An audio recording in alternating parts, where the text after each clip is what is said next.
Clapperboard Episode 9 Script, Generational Business. Stop the cycle of jobs. Think about this. How many Hindu families do you know where a father spends his whole life in a job, then the son or daughter starts from zero again? No inheritance. No business. No continuity. Each generation begins from scratch. And each generation ends at the same place, dependent on jobs. This is not how prosperity is built. This is how poverty cycles are repeated. Look at others. Some communities build businesses and pass them down. Shops become chains. Factories become corporations. Wealth multiplies, not just for one lifetime, but for generations. And Hindus? Too often, we glorify jobs. We chase government posts, corporate salaries, IT desk work. But when the job ends, the legacy ends too. This must change. Sanatan Dharma never taught us to think only about ourselves. It taught us to think about lineage. To think about children, grandchildren, the next 100 years. Our ancestors planted banyan trees under whose shade they would never sit. They built temples that would last 1,000 years. They invested in dharma, in family, in future. But today, too many Hindus think only of today's paycheck. This is not dharma. This is short-sightedness. So what is generational business? It is the decision to build something that outlives you. A shop, a farm, a company, a trade, a startup, that your children can inherit, expand, and grow. It means that instead of each generation starting from zero, the next generation starts from 10, from 50, from 100. That is how communities become strong. That is how civilizations become wealthy. Let us be honest. A job is temporary. It ends with you. But a business is legacy.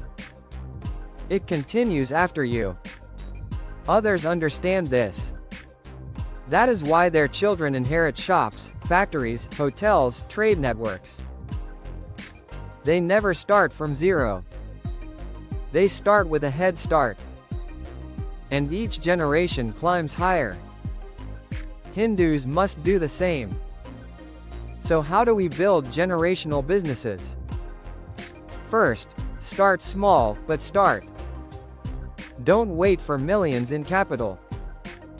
Even a tiny shop, a food stall, an online store, a farm business can grow. What matters is ownership. Second, involve the family.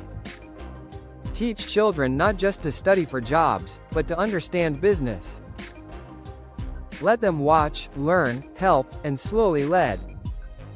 Third, preserve, don't sell.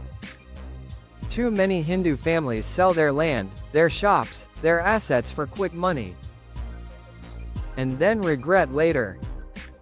Do not sell legacy for short-term gain. Fourth, think long-term. Don't just aim for survival.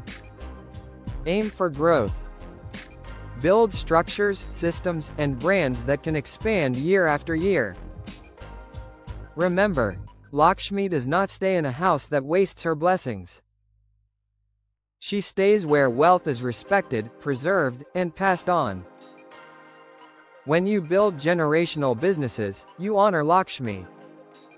You show that her blessings are not for one life, but for many.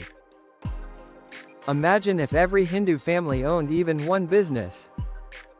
Imagine the power, the stability, the prosperity. Imagine the children growing up not to beg for jobs, but to inherit enterprises. This is possible. It has been done before. It must be done again. So ask yourself, am I building only for myself? Or am I building for my children, and their children? Will my family start from zero again? Or will they start from a legacy I create today? The choice is ours. And the time is now. Call to action, donation plus ebook. If you believe Hindus must build generational wealth, support this mission. Donate today to help create family-owned Hindu businesses. And download our ebook, Generational Dharma. How to Build Wealth That Lasts, a step-by-step guide to building and passing down business legacies. Because jobs end with you, but businesses live forever. Build not just for today. Build for tomorrow. Build for Dharma. Jai Shri Lakshmi. Jai Sanatan Dharma.